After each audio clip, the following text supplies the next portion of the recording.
Welcome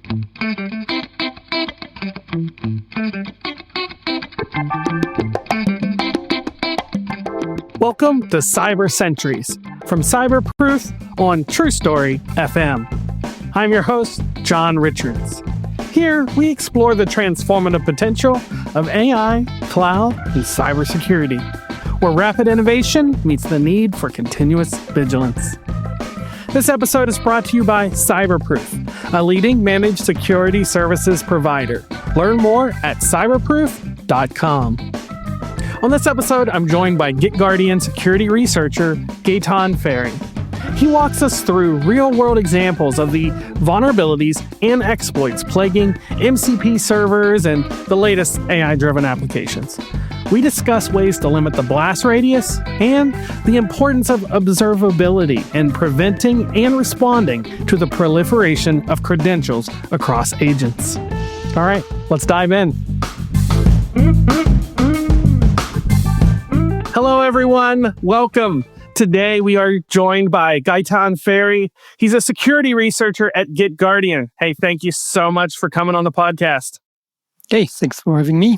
Well, it's a delight to have you here. So I want to start out by getting to know you a little better. So can you tell me how you got into security and especially, how that led to researching security over at GitGuardian? Yeah, I've been into security since early days of my career. Basically, I just started with it.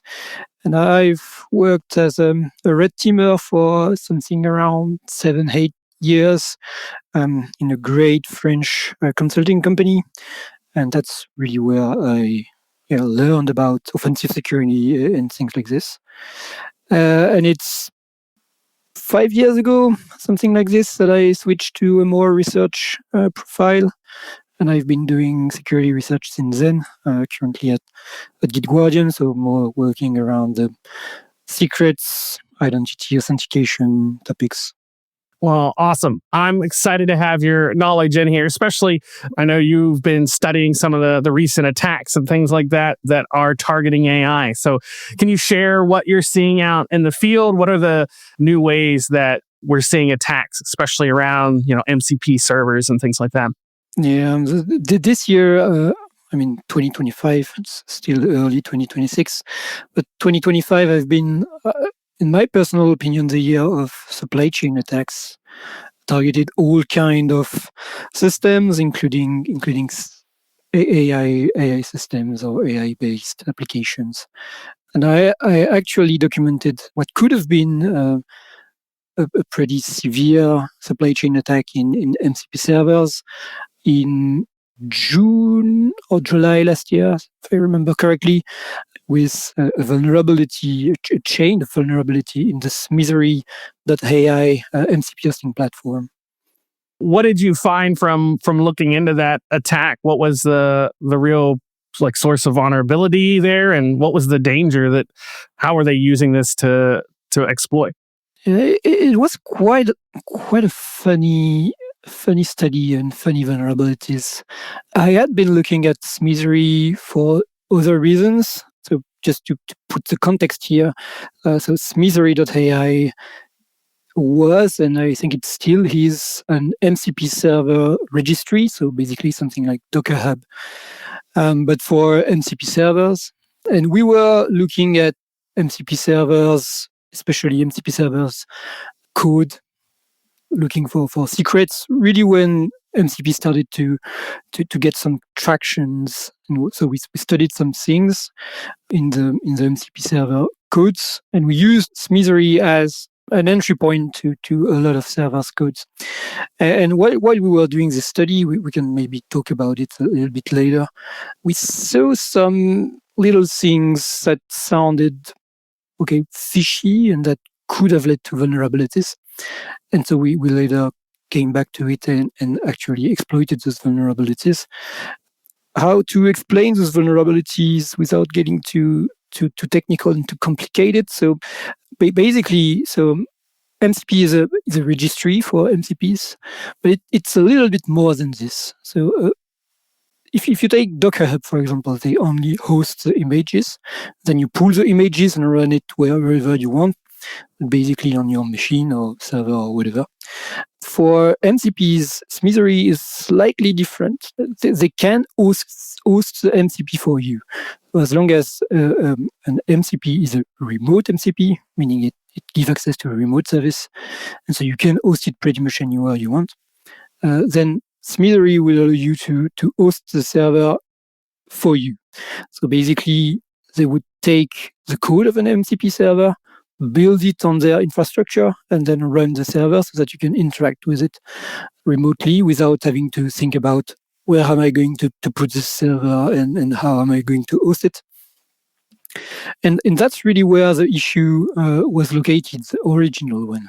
Basically, to do that, Smithery had to build your code. And so for that, they had a small configuration file you need to add in your core repository. And in the parsing of this configuration file, there was this vulnerability that is well known and called a path traversal. So basically, you could change the path of the repository on their infrastructure and get access to pretty much everything you wanted. So that's what we exploited originally. So basically, this vulnerability, it allowed us to read files in Smithery infrastructure where they build servers, which is already pretty bad. And what we found at the time, Smithery was hosted on fly.io, which is an hosting platform that allows you to pop kind of virtual machines and things like this. And they were using a Docker registry provided by Fly to store the images of the MCP servers. And to do so, they had to have an access key to this registry. And this access key was actually stored in the configuration file on the file system. And we could access this file using the vulnerability we had discovered. So we could steal this authentication token, which was already pretty bad, which it meant you could basically pull and push any server's code. So it was already kind of bad. But worse than this, in fact, this token was poorly scoped and gave access to the whole API of fly.io, which includes code execution on any machine that hosts.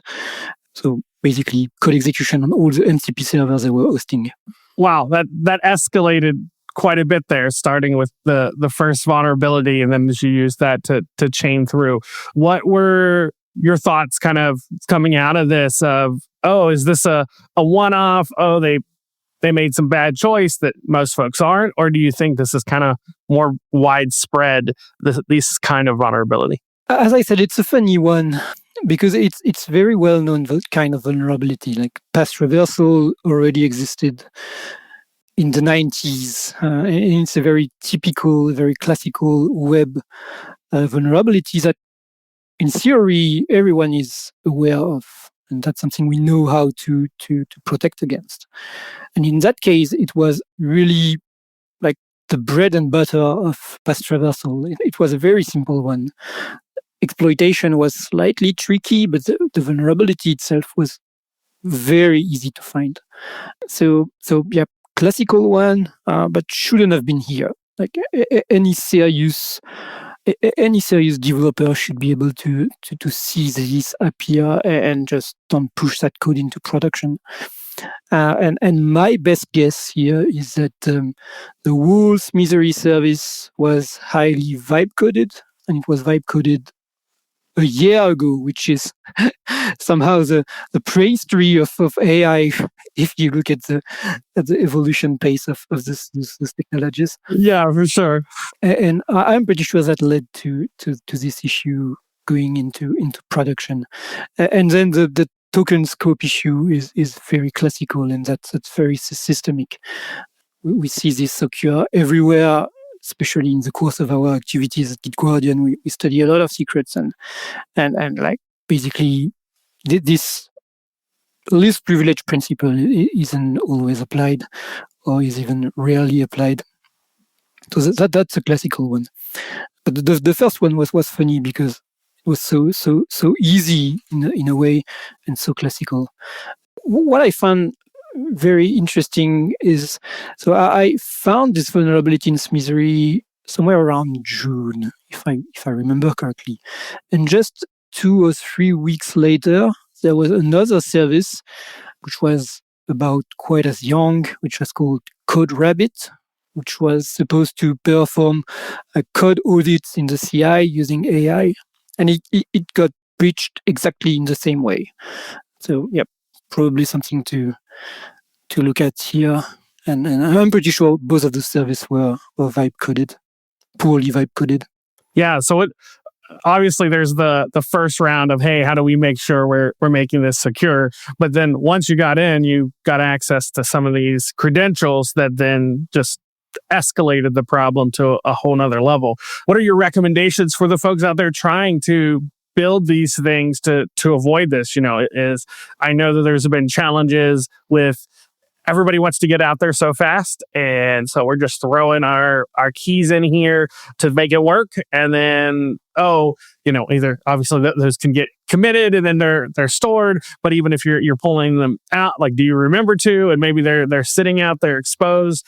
It feels like we've reset on a lot of good security practices. And I don't know, what's your thoughts on why that is and what people should be doing to kind of make sure they don't fall into those bad practices? I really have this opinion, and I think it's shared by a lot of people, but it's something we see every couple of years. When you have a new technology going out, everyone wants to take his share of the treasure somehow, and want to go as fast as possible to provide the new service leveraging those technologies. And I think AI has been a crazy example on this, and MCP in particular. What I find very funny somehow is how a year ago, mostly, MCP was not a thing. No one talked about MCP a year ago.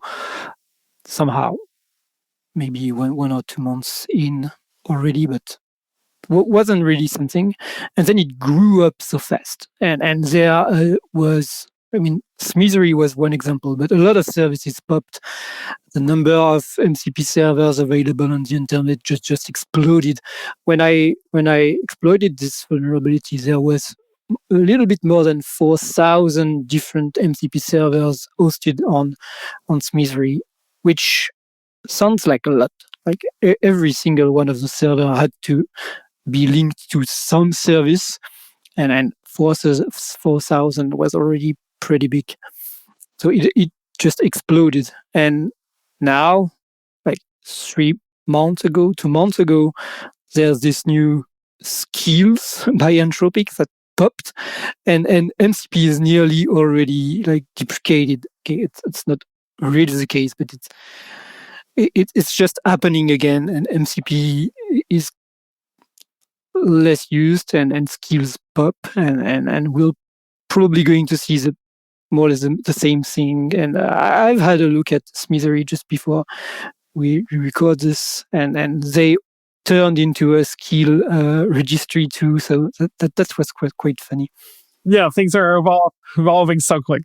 Yeah, and that's probably the one reason why security is left behind. And it's always the case. When you want to go fast, it's hard to cope with security, and more often than not, you will let security apart just to be able to move faster. And it's even amplified by AI, because now you don't even have to type your own code. Like your AI will do it for you. And it's maybe less and less the case, but there has been a lot of studies proving that code produced by AI tended to contain a lot more security issue.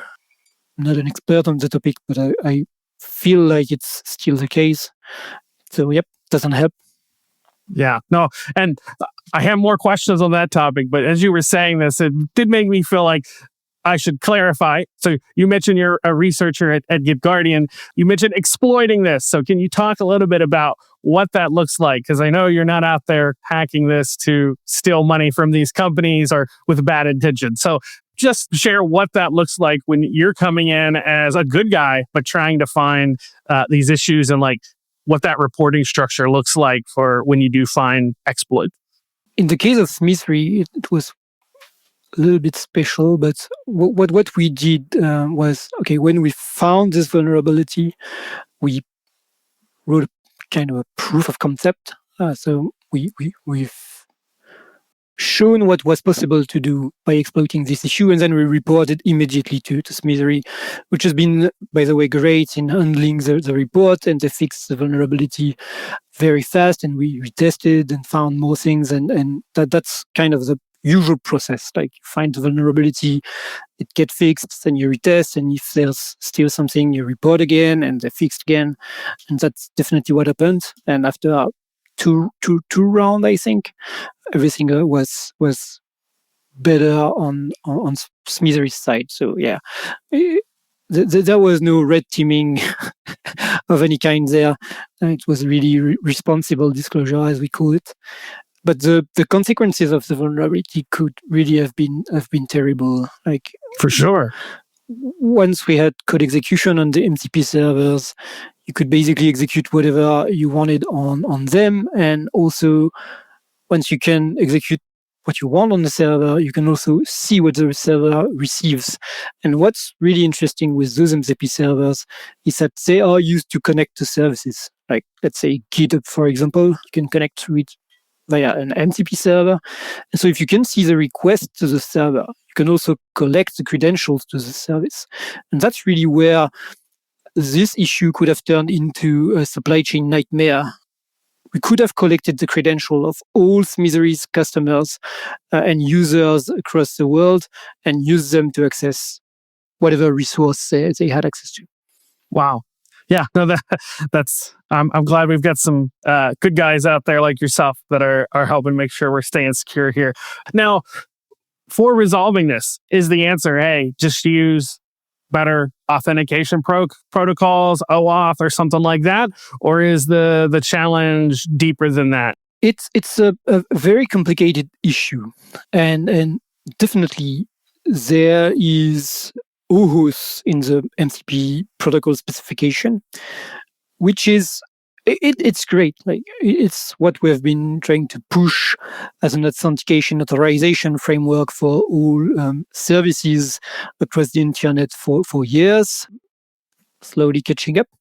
So it's great. The thing is, what we observe is that OAuth isn't yet there for the MCP ecosystem. And there are so many servers that just don't implement it and rely on legacy API keys, API tokens, things like this, which makes this issue worse.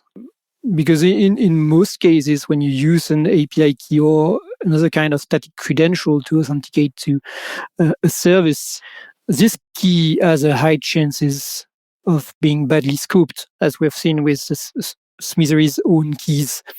And it's also, like, very often, if not every time, it's a very long-lived credential. It can be live for a year, if not more than this, which obviously opens a window for exploitation for a very, very long time. And I mean, it's really the classical scenario. It's what we have seen in classical legacy. I hate to call them legacy, but applications that rely on API keys. It's exactly the same issue. And you should probably move to OAuth for your MCP server, like you should move to OAuth for your other kind of APIs and applications. So yep, OAuth would help, but in that specific case, with such a supply chain attack scenario, it's not a silver bullet. You can use OAuth, but if you use OAuth, you need to at some point either store OAuth credentials, which doesn't change anything, or you need to use delegation, and at that point, the application will have to store some tokens, credentials somewhere to be able to act on your behalf. And those can also be weak points and can be stolen. Actually, we were talking at the very beginning about what attacks we've seen this year. And one attack we've seen that really illustrates this is the sales of drift supply chain that occurred, I can't remember, somewhere around the summer. where threat actors managed to compromise the drift application by Salesloft. So it's kind of a complicated supply chain. They were in for months after having compromised the CI/CD of Drift. Well, let's forget about this. But what they did is they compromised the Drift application, and the Drift application was actually an AI chatbot somehow that allowed people to query their knowledge base and especially their Salesforce installation. And in that process, Drift used host for the authorization against the Salesforce instances mainly.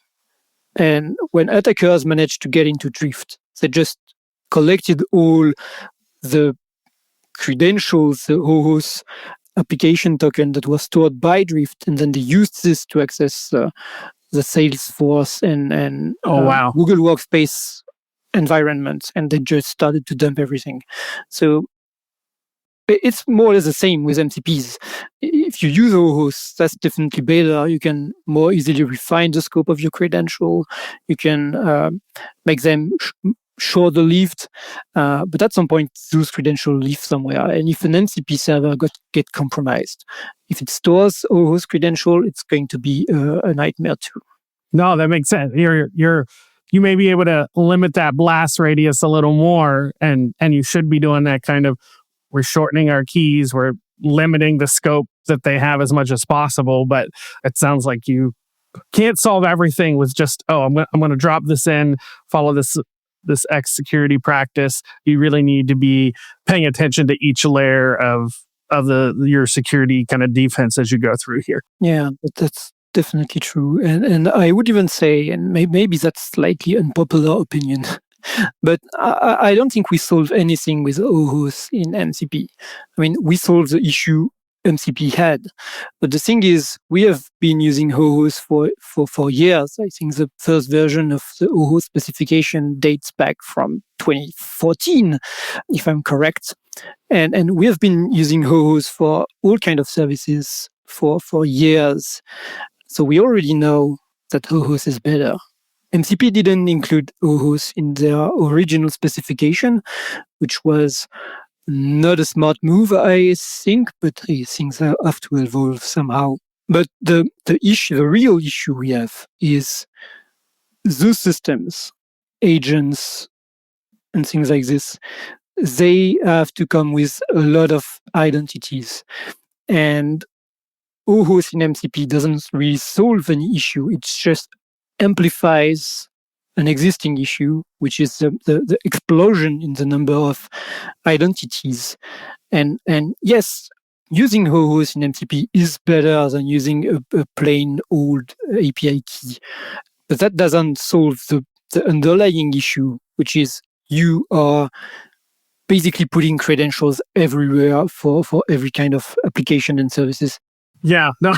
So what do you think then, what's the path forward from here? So, okay, maybe that helps us be a little bit more secure, but we're still dealing with this mass proliferation of identities, of keys out there. And, every time we swap technologies over to now skills or whatever comes next, we're kind of resetting these practices. Is there a thing that you're recommending, or is it just really pay attention to security fundamentals? What should folks out there that are, actively developing, building out this technology, working with AI, what should they be doing differently to avoid the risks that are coming here? Or minimize them at least? Yeah, that's a very, very good question. And actually, my own opinion is that as an industry, we are not quite there yet in terms of security for agentic infrastructure, especially in terms of authentication and authorization and identities in general. OAuth was a good step forward, as I said, and I'm very glad we came up with OAuth in MCP specification. But that really doesn't solve the whole issue, as I said. And the problem we face nowadays with agents is that when you give your, let's say, coding agent access to your GitLab, because you want your agent to work with GitLab, so you want it to do pretty much everything, because that's what is going to help you in your development process. So in a lot of cases, when you'll configure your agent, even if you use OAuth as the authorization framework, you'll want to provide all the privileges, or if not all privileges, enough privileges so that if the credentials leak, it's going to be a nightmare. Like you want your agent to read code, to push code, to write issues and things, all kind of things attackers would be more than happy to be able to do on your GitLab. And I don't see a way to really limit this. Like, people want this, and if they want this, they'll do it. And so OAuth, especially OAuth, can't really solve that issue. We can't partially limit or restrict the actions an agent can do in some cases and not in others, just using OAuth. And that's where I think we are lacking new frameworks and new technologies to have kind of context-aware authorization and things like this. I mean, I'm just imagining here. I don't think this already exists or exists in a usable form or as a standard or whatever. But what would be great would be to be able to have like behavioral authentication on agent that would allow or prevent agent to do things in a specific context or not in another, which would be great. And a typical example, for example, if we remember an attack on the GitHub MCP server a few months ago, I think it was one of the first documented attack on an MCP server using a prompt injection. The attack went as someone pushed an issue to your repo, and via the MCP, your agent will pull the issue, parse it, and want to react to the issue. And the issue could contain a prompt injection attack that would have forced your agent to do some things, and it could use the GitHub MCP itself to do harm on your repositories. Especially, I think the attack moved private repository public or something like this. And in that case, OAuth doesn't help. You want your agent to be able to pull issues and to push code. And what we need is really new technology, new frameworks to be able to filter in which cases those actions can occur and how you can link actions and things like this. And yeah, definitely we're not quite there yet. And so if you are an AI developer, if you are an AI agent user, as I think they are like pretty much everywhere nowadays. And I think that's really the important point. You need to be conscious of what's happening with this and what's happening with all those identities and all the privileges you give to your agent. The number one thing is be conscious of what you are doing and understand that there is a risk, and you can accept that risk. That's fine. I mean, most people will just accept the risk because they want to use AI in that way. But as soon as you understand that you are introducing a risk and basically connecting everything everywhere and opening gates and giving a lot of privileges to your agent, privileges that you can somehow give to an attacker in some cases, like, for example, with a supply chain attack like the one on Smithery, then you can start thinking about, okay, what can I do to limit the blast radius? Because that's really the only thing I think we can do right now, limiting the blast radius of such attacks by using the good old classics like list privileges, scope reductions. Why not separating your agents in different categories depending on what kind of data they need to access and things like this? Really the classic stuff. Yeah, getting back to those fundamentals seems more important as things move quickly, that you don't forget those. Just try to get out the door first. Yeah, absolutely. It's like in sports. You always need to go back to the fundamental at some point because that's the only thing that will always work and always provide good security.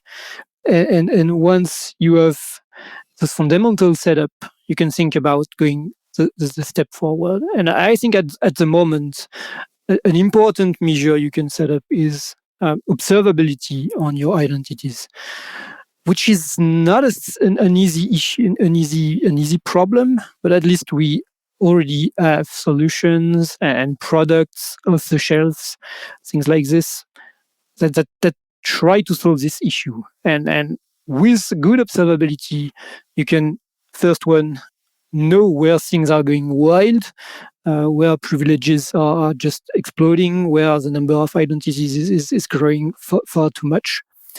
And in case of a breach, which happens, I mean, we see that every other day there are breaches based on identities, compromised secrets, and things like this.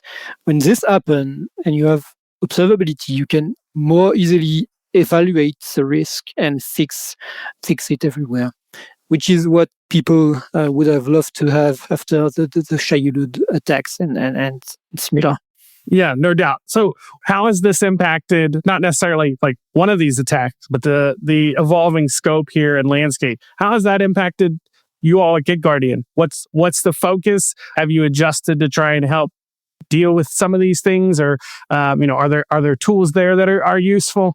At GitGuardian, we've been working on identities and especially secrets before they were called identities for a lot of times. And we were already working on this issue before it really became one with AI, with secret detection, which allows us to at least understand how people are leaking secrets, and especially in their MCP configurations, for example. We've had a study a few months ago around secret leaks leaked in MCP configuration as part of coding agent and things like this, and it's currently thousands of secrets leaked every other month. Like, I had a look just before we started this discussion, and over the last 3 months, 1,200 valid secrets, secrets that we could prove valid, were leaked in a file named mcp.json. And that's just over the course of the last three months. So it's not really slowing down. And for this, we obviously can help, and we already detect them, and we can alert people, which we actually do free of charge as part of what we call the Good Samaritan program. So every time someone commits a secret on the public GitHub, whoever this person can be, will send them a mail. So we probably send 100 of these emails every week for secret leaked in mcp.json files, and that we already provide. But obviously, if you are an enterprise or something like this, you might want to have a look into a more corporate and more enterprise-ready solution, which we already also provide. And the one topic we have been working on a lot lately is really this observability issue, and we are developing a product to inventory and evaluate the number of credentials laying around and how privileged they are and things like this, which is really something that can, it's becoming more and more important to have. A few years back, the one big topic was the software bill of material issue, which was to avoid those supply chain because of vulnerabilities and dependencies and things like this. And what we are seeing now with credentials is somehow similar. We need to have inventories of identities, secrets, and their privileges to be able to react when things are going wrong, exactly like we wanted to react when we had a compromised dependency in a project. That's basically exactly the same, except that exploiting a leaked credential is far more simple than exploiting a vulnerability in a third-party dependency somewhere in a product. So I would say it's even more important today on secrets and identity. Yeah, no, your example with was it SalesLoft and how the third-party exploit allowed them then to scale up and get access to people's Salesforce accounts really shows that that kind of target somewhere downstream and then get access is still alive and well. Yeah. And as I said, I think 2025 has been the year of supply chain attacks. I can't even count how many of them we have seen. But I think it started pretty early in February or March 2025 with the TJ Action supply chain, which was already terrible. And then we have seen a bunch of other ones. And then there was a Drift attack. And then there's been the Red Hat supply chain. And then there was NX and Childhood 1 and Ghost Action and Childhood 2. And it's all been supply chain everywhere, with really a focus on secrets every time. And I really feel that nowadays threat actors are really hunting for secrets and credentials of all kinds. And it's going to be more and more the case because credentials are just there and just give access to everything. Like it's just terrible. We really need to work on this. Well, Gaetan, thank you so much for coming on here and sharing your research and expertise in this field. This has been fascinating. Folks, check it out. Before I let you go, anything you want to share or promote, or how can folks follow up? You mentioned you did some research. Are there some papers folks should check out that we can add to the show notes? If there's one thing, like at GitGuardian every year, we publish what we call the State of Secrets Sprawl report, which is a pretty big and very, very interesting document that summarize what we have observed on secrets over the last year in terms of volume, how many secrets we've observed, what kind of secrets, the scopes, and really a lot of statistics and interesting insight on the secret sprawl issue. And the next issue of this document will be published in early March, so less than a month from now. And I really encourage people to have a look. It's completely free, non-gated, so you can download it freely without even providing an email. So that's really open to the world. And just have a look and that should be interesting for most people that listen to us. For sure. I will echo that as somebody who has read and valued that report in the past. Definitely check that out. I'll make sure we have a link in the show notes to it. Hey, thank you so much for coming on here. This has been fascinating. Thanks.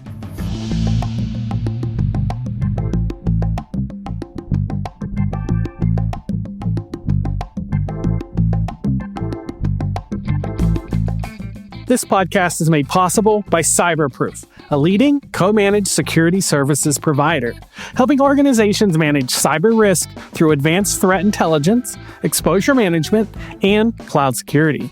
From proactive threat hunting to managed detection and response, Cyberproof helps enterprises reduce risk, improve resilience, and stay ahead of emerging threats. Learn more at cyberproof.com. Thank you for tuning in to Cyber Sentries. I'm your host, John Richards. This has been a production of True Story FM. Audio engineering by Andy Nelson. Music by Amit Sagi.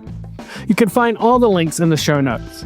We appreciate you downloading and listening to the show. Take a moment and leave a like and review. It helps us to get the word out. It's no April Fool's joke that we'll be back April 1st right here on Cyber Sentries.